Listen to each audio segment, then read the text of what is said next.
Greetings, Belly Fam, and welcome back to Afro Belly. My name is Linnea, and it is a pleasure to be back with the 7th episode of my personal series, Life After Death. Thank you to all who have watched the previous episodes, and welcome if you are new. This episode is the trilogy expose of my favourite teacher's son, The Truth About Ramon Colie, and features an exclusive monologue from the daughter of Juliet Colie, who is featured in episode 6, sister of Ramon Colie, Sabrina Diana Colie. Please forgive me for sounding congested. It's about 4 a.m. in the morning, and I could really do with some sleep, but I'm passionate about fulfilling my obligations. Sabrina Diana Colie is a mother of 3 and aspiring Jamaican actress who presently resides in New York.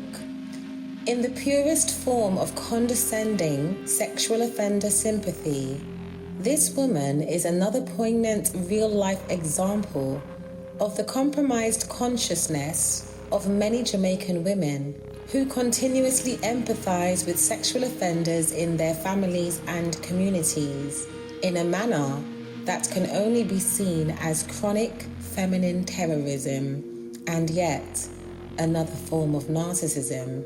Sabrina Diana Colie, a trained actress who clearly prides herself on her so-called ability to think objectively, acknowledges the likelihood of variations of my story and spends almost an hour insisting that my variation is at best imagined, at worst protective of lewd sexuality, a defense provided by her psychotic brother. Before I share the audio, I have to share what happened since the previous episode was uploaded. In both episodes about Ramon Colie, a Jamaican male of African and East Indian descent, I mentioned a man who was present throughout the events I describe. I call him Shem, as this is the name I have known him by since about 1995, when I attended Manchester High School in my early teens. Shem, a Jamaican male of African descent, could be seen after school most evenings, idling in the Mandeville Arcade and bus park, being the cruff, aka scoundrel, that he notoriously is.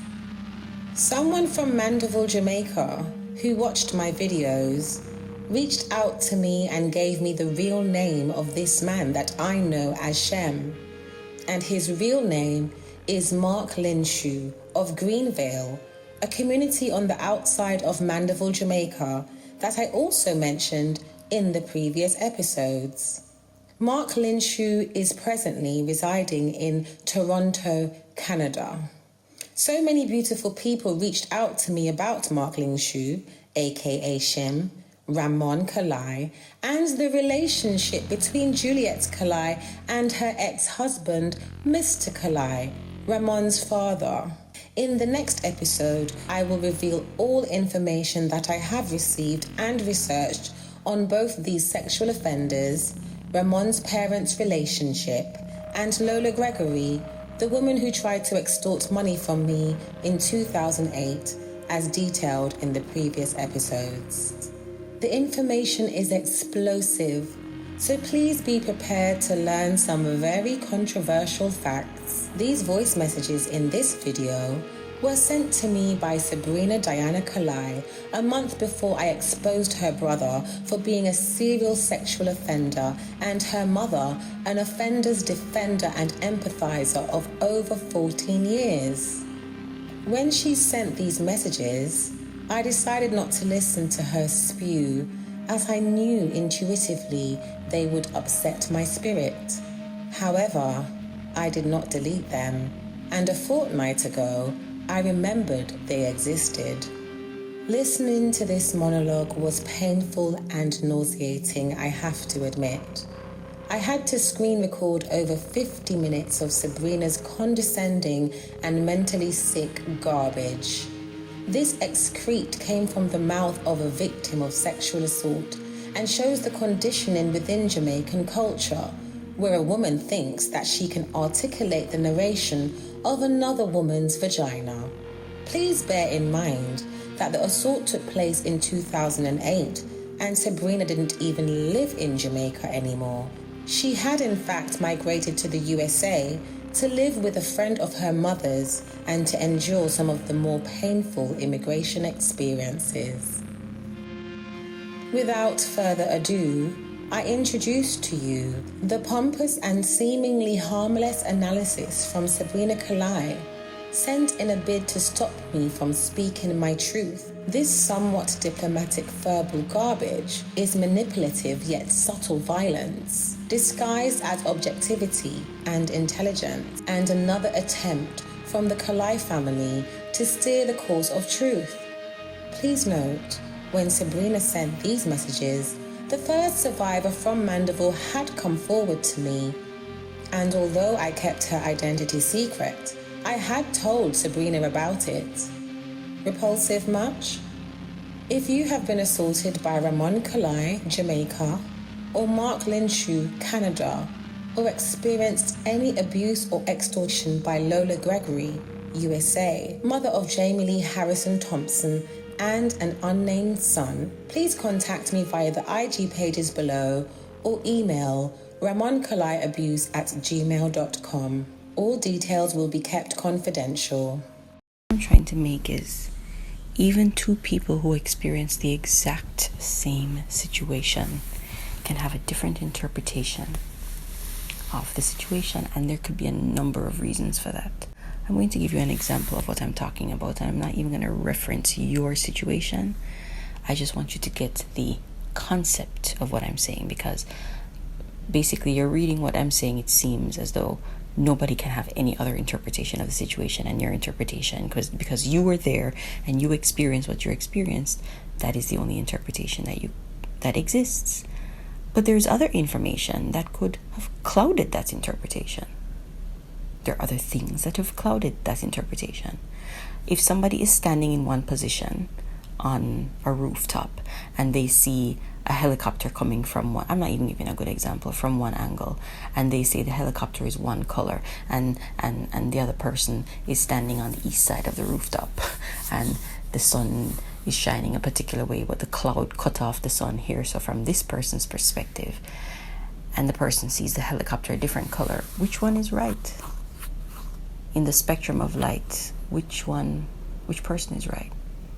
They're both standing on the same roof. Derek Chauvin knelt on George Floyd's back. And I don't know if you watched that trial. I don't know if it was too hard for you to watch, but I watched it because I wanted to know what was happening. And I watched it very keenly, mostly while I was cooking and cleaning. I just had my tablet and I would just play it in the background. But there's something very interesting that happened in this trial, and hear me out why I'm mentioning this Derek Chauvin trial now. This is because if you watch the trial, you'll see where the defense, because I'm like, what is the defense? In my head, I'm just like, why are we even going to trial, Like, what is the defense going to possibly say? And I think that's part of why I wanted to watch it too, because I'm just like, what could they possibly say?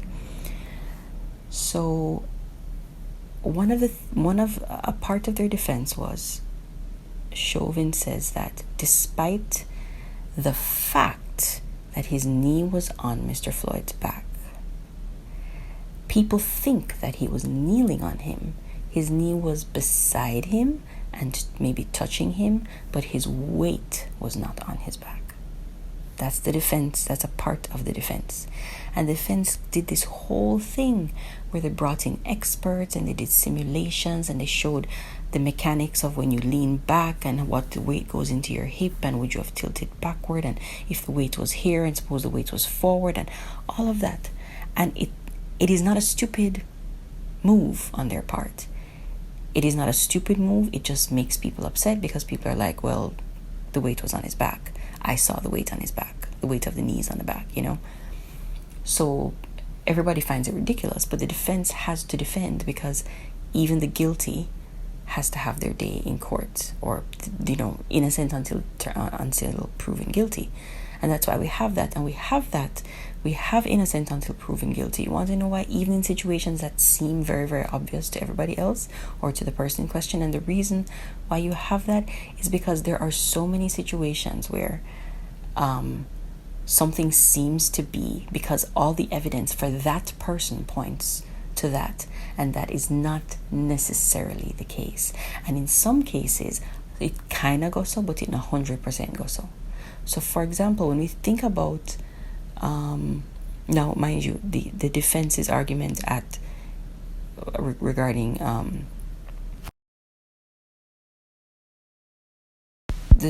what the defense tried regarding I can't really, I'm really tired, so I can't get my words out properly. What the defense was saying regarding they were trying to say that Chauvin's knee was not the weight of his his weight was not in Floyd's back. His knee was kind of just hovering. It was their argument.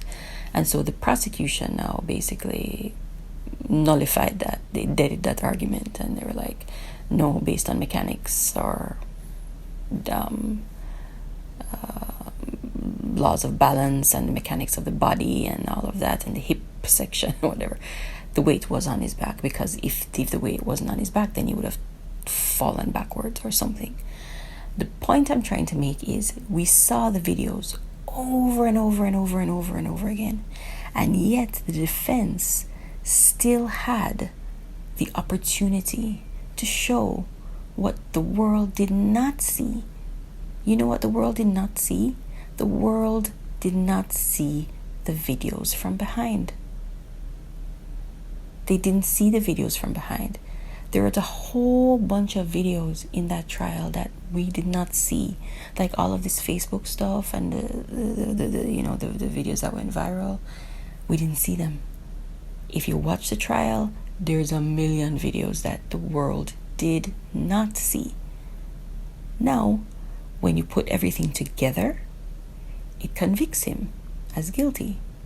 However, the point I'm trying to make is, even in a situation like that, where you think that the whole world has seen something and it must be cut and dry, there's still another perspective. And it's not another perspective that somebody just invented. It's perspective that has to be considered. It has to be considered. It might be ruled out, but it has to be considered. It is a valid perspective to show what happened from behind. It is very valid.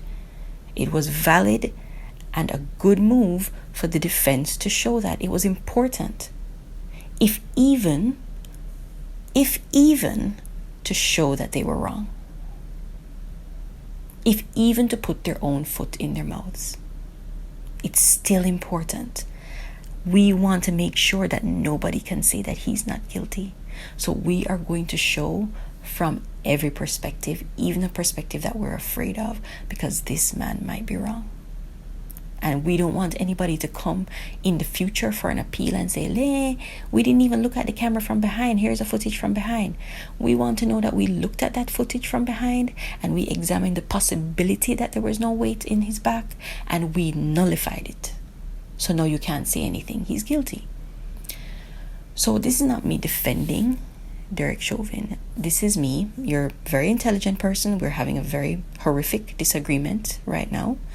And but I still concede that you're a very intelligent person. So I know that you understand the concept and the when somebody draws a parallel, that it doesn't necessarily mean that they agree with the situation. They're drawing a parallel. I'm hypothesizing. I'm not hypothesizing. I'm drawing a parallel. So I hope that you see the parallel I'm drawing in terms of the principle of something seems so obvious to others, but really there's another perspective. And the other perspective that I'm talking about is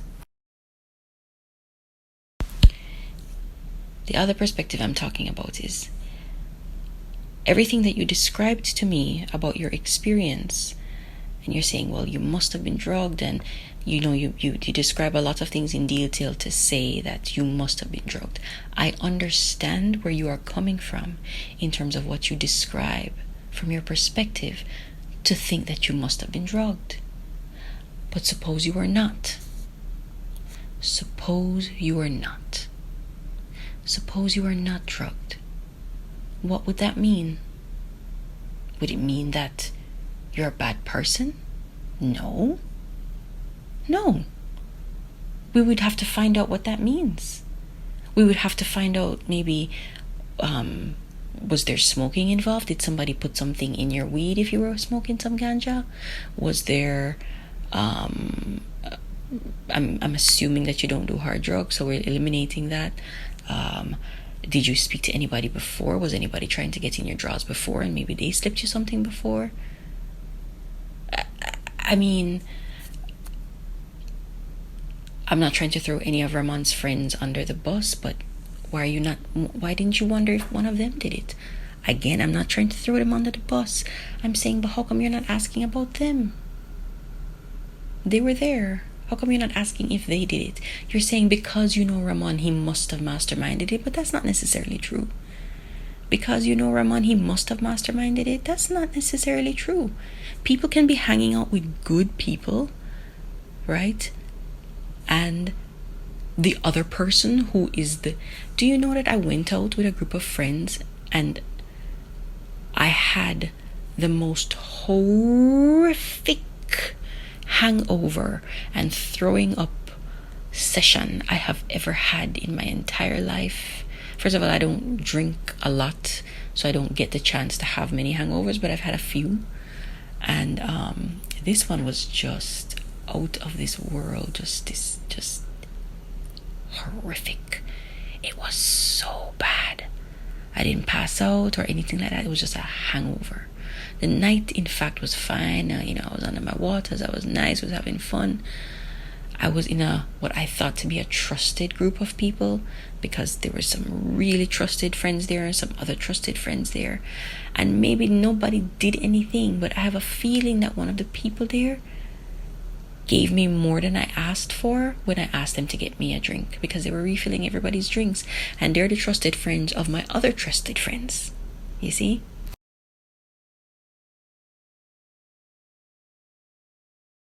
Are the trusted friends but I'm just meeting them for the first time. They are the trusted friends of my trusted friends.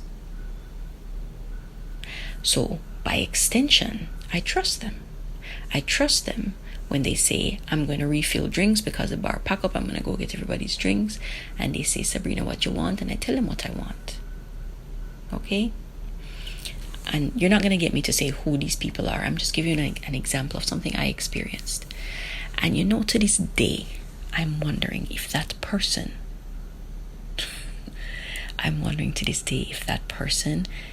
either put something in my drink or gave me too much or gave me a drink that I'm not used to. Like, for example, I'm not used to, people talk about Hennessy, but I'm not used to cognac.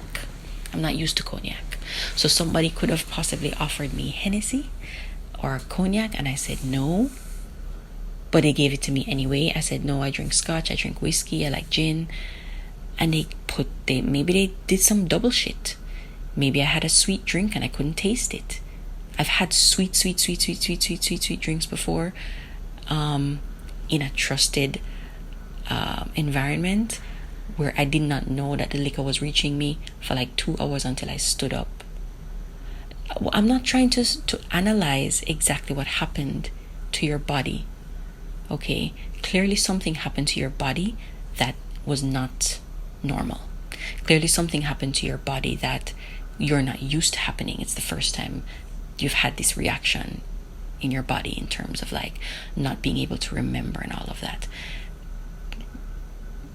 Nobody thinks that you're lying about your ability, what you felt, feeling out of it, and even your ability to remember certain things, which makes you feel as if Ramon drugged you. So this is not anybody thinking that you're lying. This is why I kept using the word interpretation. Interpretation.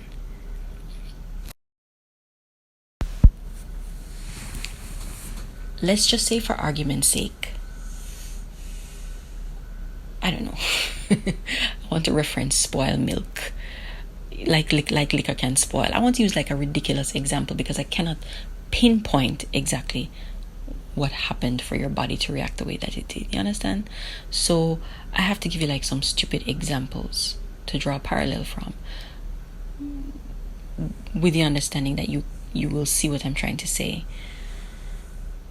Let's say liquor can spoil, and when liquor spoil, if liquor sit down in a sun hot too long, it spoil, and when it spoil, it get people dizzy and give them seizure. I mean, that's just a really stupid example. What I'm trying to say is that let's say somebody give you one spoiled bottle of liquor and you get one seizure, and then you accuse, and then right after that you see Ramon and you have a seizure, and you accuse Ramon, say he must slip you one spoiled bottle of liquor, and slip you one spoiled cup of liquor and make you have a seizure because he want to get seizure and dead. And he's like, no, I got you a clean bottle from the bar. But because the bar lock up and gone, and maybe time pass or whatever, and we don't have no evidence of that, and we can't do no chemical test, you convince him get you the spoiled bottle of liquor will give you the seizure. You get what I mean? He was there. He was your most trusted friend. So because of that, that means that he must have done that. That's not necessarily the case. That's not necessarily the case. That's not necessarily the case. And that is the kind of thing that I want you to consider.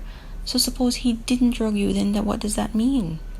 If he did not do that, then what does that mean? Something else happened then. I'm not here to judge you for whatever happened. Even, Linnea, even if you willingly cheated on your boyfriend and went to a house and made 12 men batter you in a one night sober, even if you did that and come to me one away and say, Sabrina, say I did this, I would still not judge you for it. It's not my thing. But you see, because I know you more deeply and I know that you are much more than that, I would just think that you're a freak. You understand? So I do judge people a lot of times, but when it comes to people that I know, I'm much less judgmental of them. Much less judgmental of them, because I see their complexity, and so I know that they're not just one thing. It's easiest for us to see strangers and say, she's this, she's that, he's this, he's that. But when it comes to people that we know, especially people that we know from their little, and we see the innocence and we see them blossom and change and go from a girl to a woman or a boy to a man, and we watch them evolve, and they turn into something else, and they make mistakes, and maybe they make a mistake. I'm just speaking generally now, and other people are lashing them, and you know that person. Look at Will Smith. You think Will Smith is a bad person because of what he did? He did a bad thing, yes, but I am sure he is a fucking wonderful person. I don't know him, but I have no doubt. I have psychoanalyzed what happened to him. Everybody's psychoanalyzing what Will Smith did to Chris Rock. Why he did that in that moment. You think it's because he's evil? His whole life has not been evil. His whole life has been filled with goodness and virtue. He strives to be the best he can be. Do you know what Will Smith's problem was, in my opinion? Repression. And you see, as somebody who suffers from repression, I almost sympathize with him for destroying himself in that way. You know what I mean? He repressed. And you see, when you repress, something will explode one day. And I'm sure you understand that. You repress and then you explode. He went up there and he did this awful thing to Chris Rock. And I know that it's going to define him in the court of public opinion, but in my opinion, it doesn't define him. In my opinion, he needs to do some work on himself, yes. Does he need to go to jail? Maybe he should for assault, just because, if even to appease the public too, because it was assault. It was assault. He wasn't being attacked. Nobody was jumping him. So even though he's a good person, he did assault him. And maybe that's the only way that he can come back from this, is to do some fucking time for assault. To go to rehab and, resigning from the academy and not being able to win an Oscar for 10 years. I don't think that's punishment enough. And it's not punishment enough for, for the general public. And it's not going to get him his career back. Not so easily, I don't think. Chris Brown had to go do community service. I don't really know his situation, to be honest. I wasn't following him and Rihanna. I'm just referencing these people in the media as, to draw kind of parallels, that we're complicated human beings. We're complicated. We're not just one thing,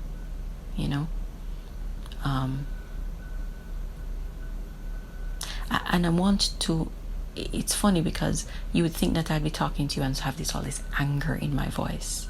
And I do feel anger. I feel a lot of anger. But the reason I don't have anger in my voice right now is because I just want, I want you to listen to my rants and kind of get the premise of what I'm trying to say, as to why you would even give Ramon an audience, why you would even give Mommy an audience to speak to you.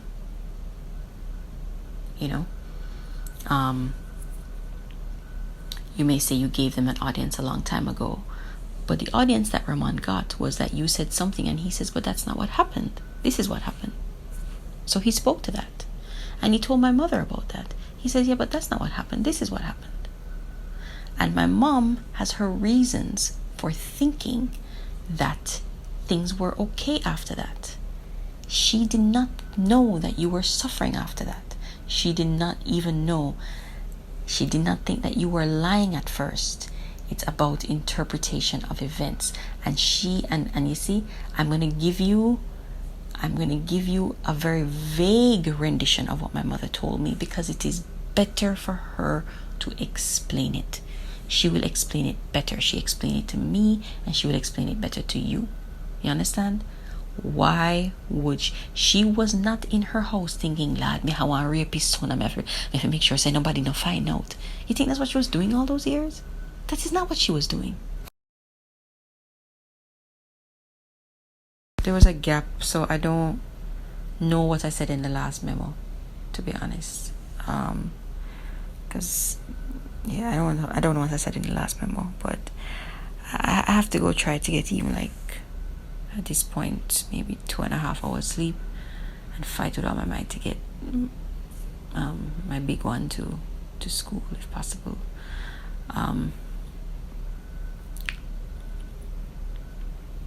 Nobody thinks that you're quote unquote lying. I'm going to continue saying that there are different perspectives on this event, and the only thing that I will say on behalf of Ramon with any specificity, I would prefer for him to talk about the specificity of the rest of the situation. Who saw who, when, who went what, who said what to who, what color car did we drive, like all of those things. Only him and the people that were there and you can speak to that. But there's one thing that I'm going to speak to with specificity now. On his behalf,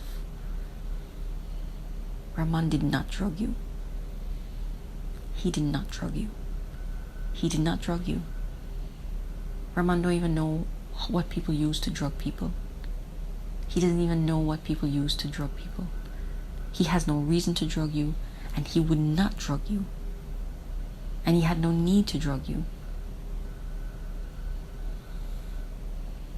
But let's say there are people who have no need to do things and they do it just because they're sick in the head. You know what I mean? People that are rich and they're kleptomaniacs.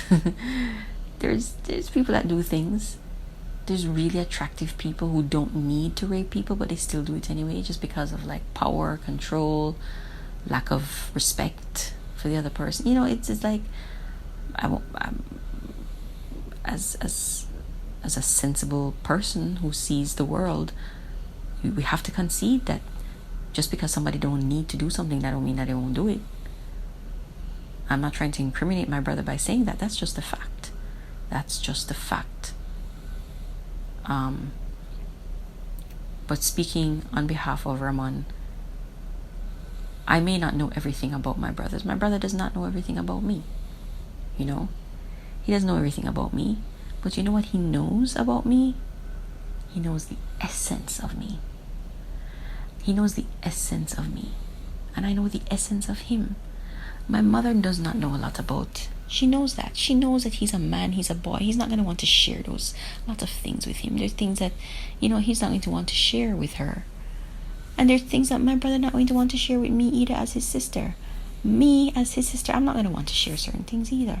You think I'm going to tell him about my sexual fantasies that I've had in the past and who I had sex with when and what position and what, you think I'm going to tell him about what me and my husband do at night time? And I'm not going to speak in those terms. I'm going to speak in medical terms when I speak about sex with my brother. Even though we're two human beings, like warm-blooded human beings. But I'll talk to one of my sisters and I'll say some dirty ass shit to one of my trusted friends, you understand? And I don't want my brother to read that message or hear that talk. Even though we have the same talk, there's nothing wrong with me. It's just that we don't share everything. And you understand what I'm talking about. The point of me saying all of that is to say that just because I don't know everything about somebody does not know that I don't know their essence.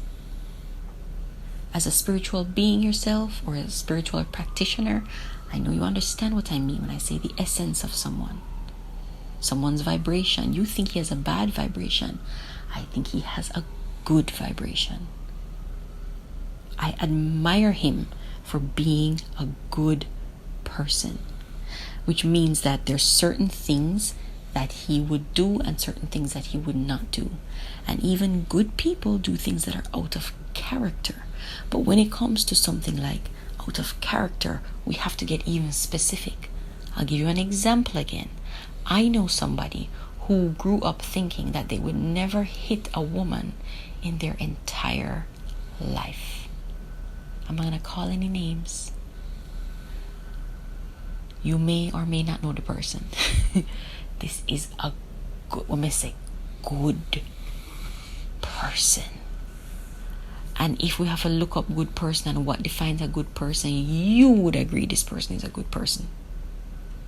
You would agree this man is a good man from start to finish. Right? This man nearly choked the shit out of his partner. Nearly choked the shit out of her.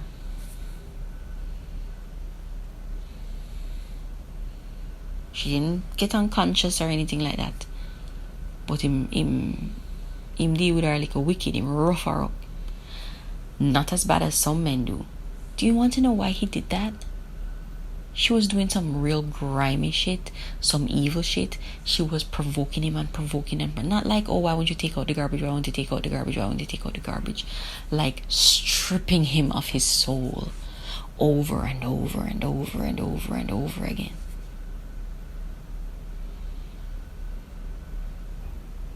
It is out of character for him to physically abuse a woman. And somebody who don't know him will be like, he's a woman beater. You cannot characterize him as a woman beater. He beat his woman once. He's not a woman beater. There's a difference. You understand?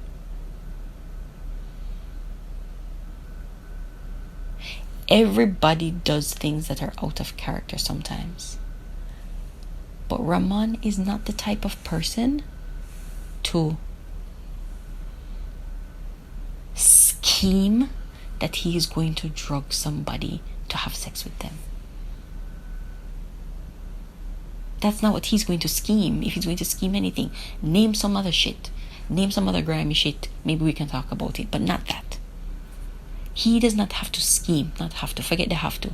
he would not scheme to go get some sort of whatever that kind of drug is, whatever that is, to drug you so he could have sex with you. That's not what he did. That's not what he did. He didn't do that.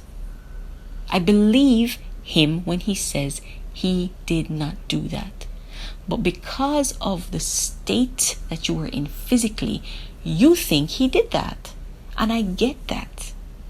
Do you see what I'm saying? Because of the physical state you were in, you think that he must have done that. That is how interpretation comes in. And that is why, specifically why I use the word interpretation. Your perspective is that somebody must have done that to you, and his perspective is something else. Because he didn't do that. So, I mean, what do you want me to say? I didn't do that.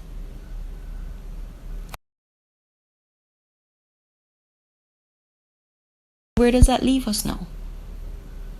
If you could test everything that you consumed and test fingerprints, and if we could go back, we would have an answer to that question, wouldn't we? But no, this is just you saying that somebody drugged you so that he and his friends could gang rape you.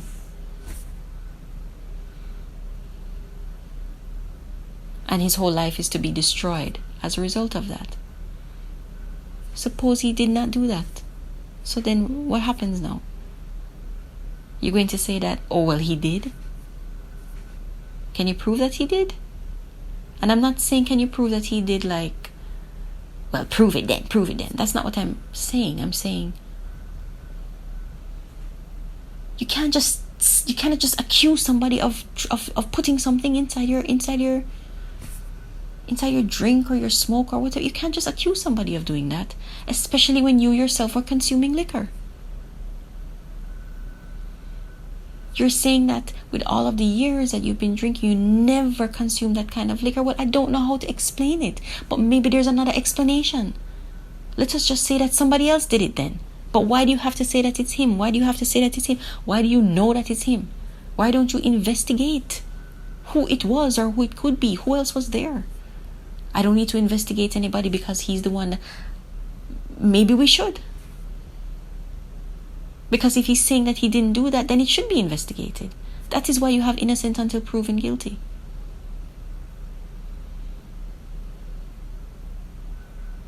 He's not denying being intimate with you, but he maintains that it was consensual. So if somebody knows that they did not drug you, you say you don't remember getting to the house, and he remembers you getting there conscious and awake. You don't remember that. I think that's what you said. How do we explain that? Do people forget things sometimes when they've been drunk? I used to have to tell my father what he did the day before. All my life, my whole life, I had to tell him what he did when he was drunk. He couldn't remember. It doesn't mean he's a bad person. That's what alcohol does. It's a chemical.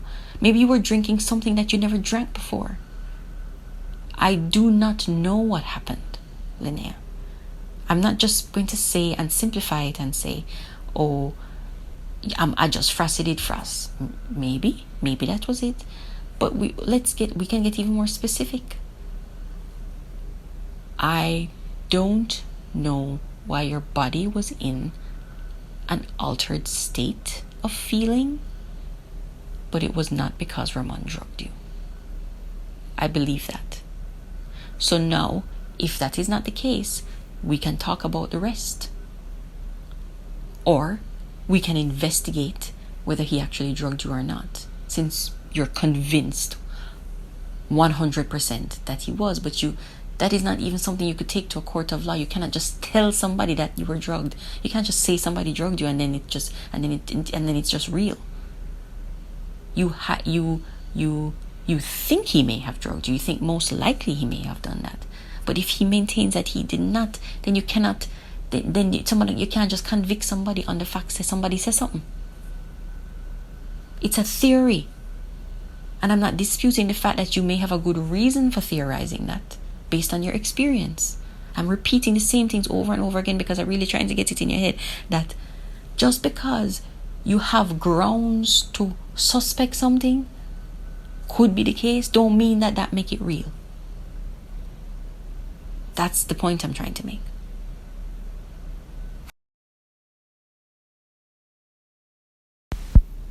You know, if somebody like drugged you and put you in a vulnerable position, of course you would be angry.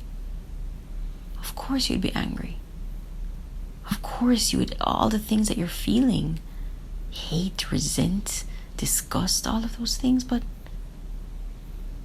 if the person didn't do that, then what does that mean? It means we have to look again. We have to look again at what happened that evening. Let's look at it again then.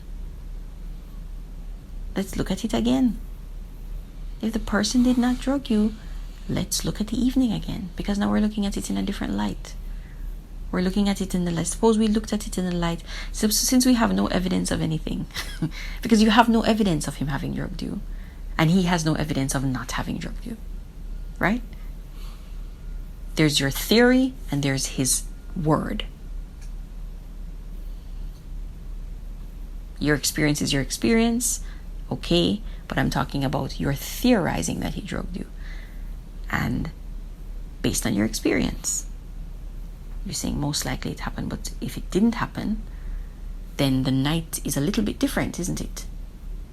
The night is a little bit different. And so things that you may have interpreted to be one way based on somebody drugging you are now another way based on somebody not drugging you. Things are colored, and this is what I mean by the color of the sun casting whatever hue onto whatever helicopter upon the rooftop, because now we're standing on a different section and we're looking at it in different light, with a different light.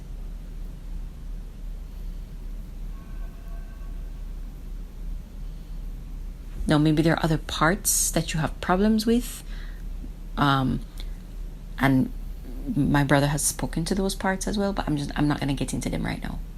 I'm just going to focus on the drugging. Everything else really is him should talk about that.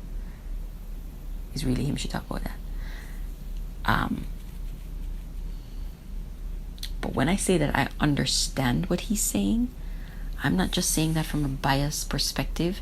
Like, there's a logical sequence of arguments, a very logical sequence of things that happen as to what his version of this incident is.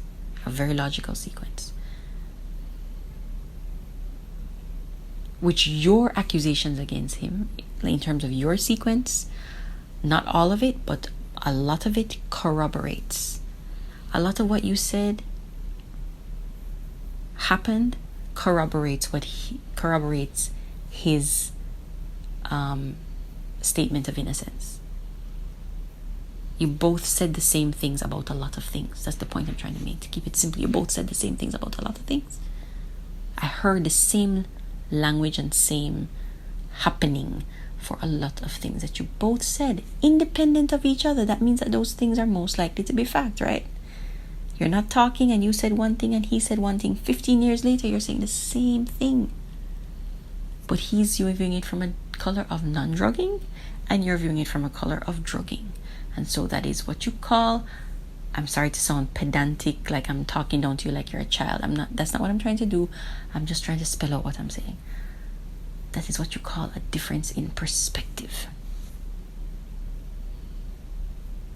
That's what you call a difference in perspective. And when you have a difference in perspective like that, which I deem this to be a very complicated situation, that is why people discuss and investigate and reveal and discover. It is not the right move.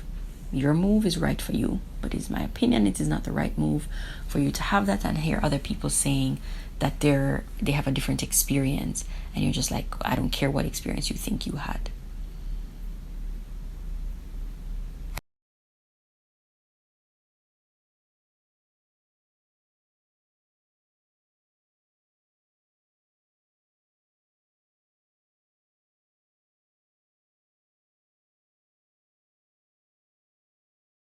That I have to say on the situation, But really, what I wanted to talk to you about tonight is because you're finding it ludicrous when I use the word like interpretation and perspective and all of that, and you find it ludicrous because you're like, I experience what I experience. What kind of interpretation is there? And that's why I keep giving these examples and saying, if somebody says that they had a different experience with you, then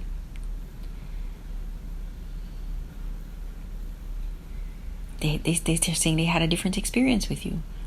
You say you have one experience with them, and they say they have a different experience with you. You both had the same experience, but you have different perspectives on the experience. So, and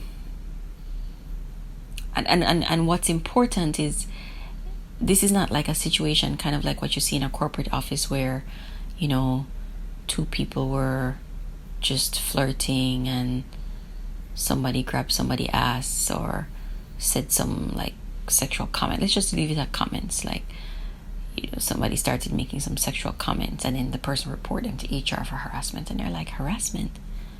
Yeah, but you were flirting with me hardcore, so I was just starting to talk a little dirty, and the woman is like, no, you're sexually harassing me. And the guy's like, but I thought I had to go ahead to do that. And the woman is like, well, you don't have to go ahead to do that. You're sexually harassing me. And he's like, God damn it, I just misinterpreted. I just had a misinterpretation of what the situation was. You don't have to report me for harassment. Just tell me that I'm wrong.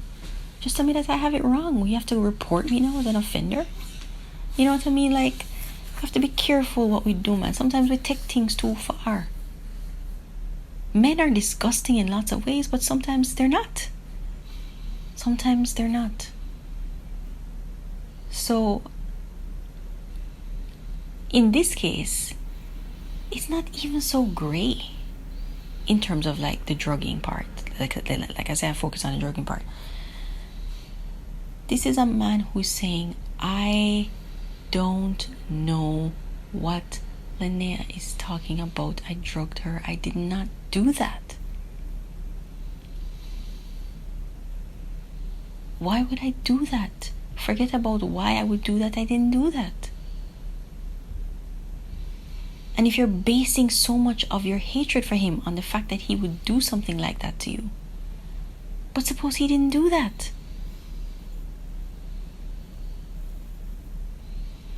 This man is saying to you that he did not do that. He did not drug you. And you're going to keep saying that he did?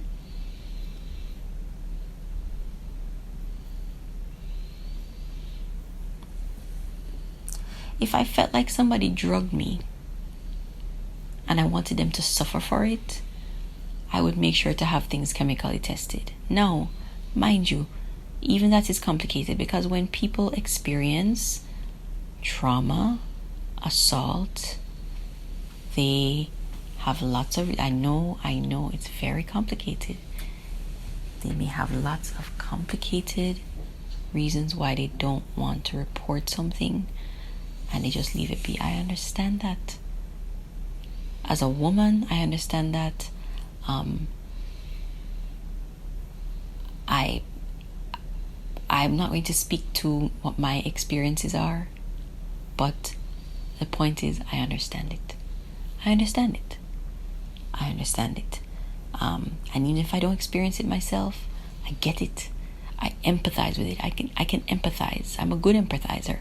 I can put myself in somebody's shoes for the most part and say, yeah, I see how your uncle could be raping you for years and you never told. Your mother's brother could be raping you for years and you never told your mother. I can see how that happened. You can't just go to somebody and say, well, if your uncle are raping me, you can never tell people. And you cause it on yourself. You can't say that to somebody, especially somebody young. And guess what? Even if the person is older, even if the person is an adult, you can't say that to them neither. I'm very, very sensitive to a lot of these things, Don't think I'm cold-hearted to a lot of these things. These things are complicated. It actually makes my blood boil when men especially propose how women should react to when they should report something, and when, like, it's so complicated. We're very complex human beings, and the feeling it's not just the feeling of violation that we feel when something happens to us, but it's also the obligation and the commitment and the loyalty that we have to our family name or whatever it is. And those things are primal. That's our tribe. So you can't just come to somebody and say, well, your father raped your father, and you're not even tell your mother you deserve your father rape you. You can't oversimplify somebody's situation like that. So I'm not going to tell you that, based on what you experienced, that you should have necessarily gone and get lab to go to chemical test the next day. But what I'm saying is that that's the only way to tell. So now you have somebody's word against yours.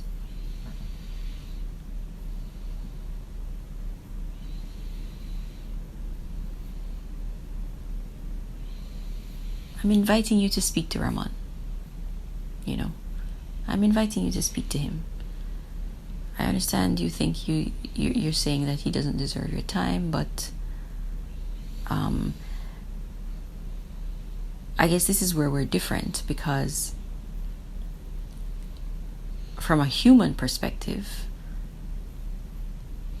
from a humanistic perspective, not a human perspective, I would want to hear what the other person has to say.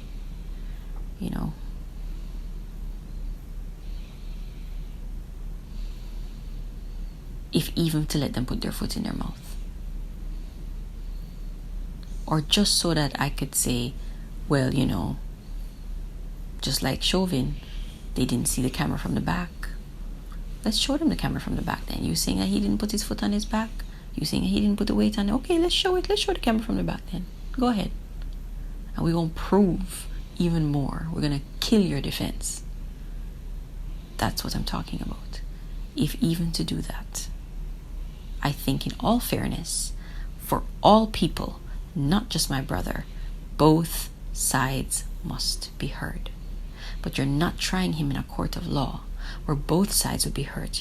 You are destroying him in the court of public opinion, where you hear one thing and know nothing else. To me, that's unfair. To you, it's not. That's where we differ. None of what I'm saying is probably going to matter to you, but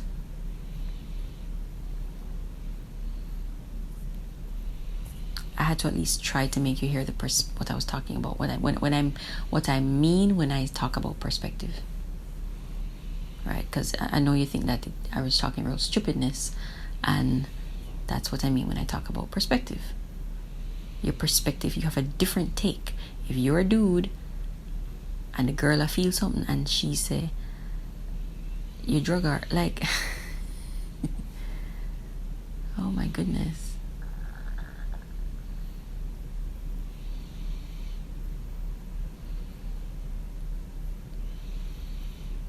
And you know that you didn't. Everything that the girl does from here on out is received by you in a particular way when you know that you did not drug the person. You understand? Everything that you do with the person, everything that you observe.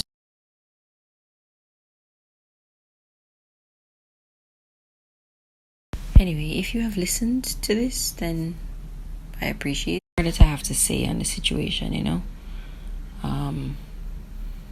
But really, what I wanted to talk to you about tonight is because you're finding it ludicrous when anyway, if you have listened to this, then I appreciate it.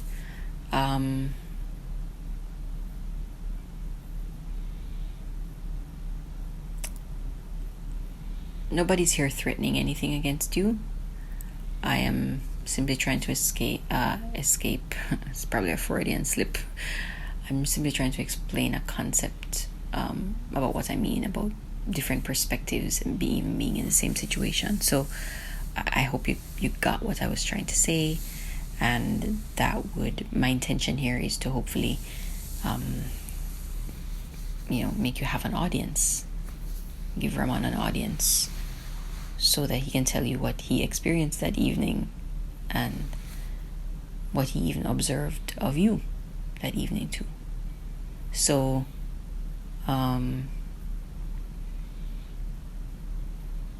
if not, then we'll just leave it be, and then eventually I'll stop communicating with you, because this is going back and forth for too long. So but everybody has seen the posts that you've made.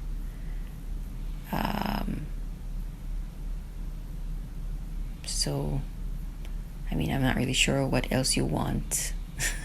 if you're not going to consider speaking to him or mommy or anything like that, or considering that there's different perspectives, then that you have a different perspective and the situation is not what you think it is to the fullest, and you're just going to continue doing what you're doing and on your agenda. I'm just wondering how long this is going to last, because okay, now everybody is associating Ramon with Rapist now. So isn't that enough? Isn't that enough? Like, how much, what else do you want to happen to him now? Or will it not be enough until some random person who knows you slits his throat in the street?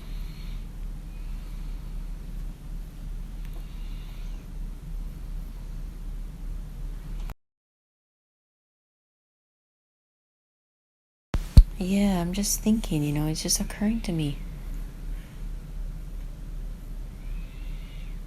If you were able to prove that Ramon did not drug you, wouldn't that be kind of a relief? At least partway. Wouldn't kind of it restore faith in him? Forget about... I know there's a rape culture. I know. I haven't studied it, but I speak to the diseases in our society. I speak to the diseases in Jamaican Society, in Caribbean Society. My husband, he hears me talk about that. He's like, oh yeah. I'm like, oh yeah, that's coming from slavery. Yeah, we do that because that's coming from slavery. Yeah, we believe that because that's coming from slavery. Everything to me is coming from slavery, and I don't just say that, like, I actually believe it. I can trace the shit back to slavery. This mental disease, this mental slavery, so it's coming back from the physical slavery, so I appreciate the movement on trying to disassemble and unravel the rape culture in our society. I appreciate what the brave women that are doing it are doing. I don't know exactly what they're doing, but I appreciate the effort. Somebody has to do it, and that's not my agenda. I have different social agendas. It's not mine, so I appreciate those who do it. And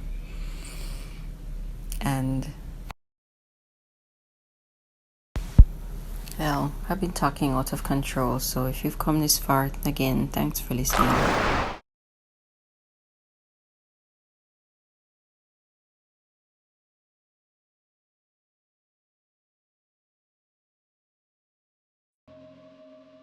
There are many layers of thought I could explore with the intent of providing worthy analysis of Sabrina Diana Colie's sickening mentality and deluded campaign to keep me quiet and distort the truth. But I think she has done an exemplary job all by herself. These are the allegedly educated and philosophical musings of a woman who wants to be seen as genuine, and yet effortlessly exhibits the sour stench of toxic Jamaican femininity in its crudest and most grotesque form. FYI, because Mandeville is known to be a wealthy and affluent place with great contrast to poorer parts of Jamaica, the citizens often think that this wealth is parallel with goodness and safety. Many have traditionally held the ignorant view that the atrocities within Jamaica are mostly restricted to poverty-stricken areas and garrisons. This is absolute fabrication. It is this thinking that allows articulation to attempt to conceal facts. This is a popular practice within even the political environment of Jamaica. There is no corner of Jamaica that hasn't been corrupted by the constant degradation of societal and moral values. With the progressive increase in murders and all manners of criminality rearing its ugly head in Mandeville, this myth has been completely debunked, and yet many, some like Sabrina Diana Colie, who haven't even lived in Jamaica for almost 2 decades, hold on to views that could only reflect Jamaica in the 1990s and not the millennium. Thank you, Sabrina. You couldn't have done a better job demonstrating how sick and vile this aspect of our culture is, even if you had prepared for decades. Our culture has provided adequate mental conditioning, spiritual primitivity, and cultural remnants of the uncivilized inception of complete barbarism from the triangular trade and slave plantations. You, Sabrina, are a living testimony to the many layers of corruptive thinking, misogyny, misogynoir, patriarchy, and self-hate that pulses like reggae and dancehall through Jamaican society, both at home and abroad. I pray that Sabrina Diana Colie's small-town, small-minded, self-righteous paradigm will not foster a culture of restriction and bias in her own children, and they will remain undeterred from embracing, valuing, and standing for truth and righteousness whenever life calls for it. Shame on Ramon Colie, Sabrina Colie, and Juliet Colie. There is no longer a single person defending these serial rapists and their exploiter, Ramon Colie, Mark Linshu, and Lola Gregory. Unlike Ramon, not a single person stood up to defend Mark Linshu, and when I share the information that I have on both of these men, you will soon understand why. I'm sure a few pockets of these men's friends may feel obligated to show some kind of support to them, but the general consensus from Mandeville is that it is clear. As the ancestors would say, and I paraphrase, there can't be a 14-year-old smoke without a 14-year-old fire. The issue is not going to stop here, and I am moved and thankful for all of the support I have been receiving. Many thanks, Belly Fam. May the truth be told so the healing can continue, and as the old-timers would say, walk good.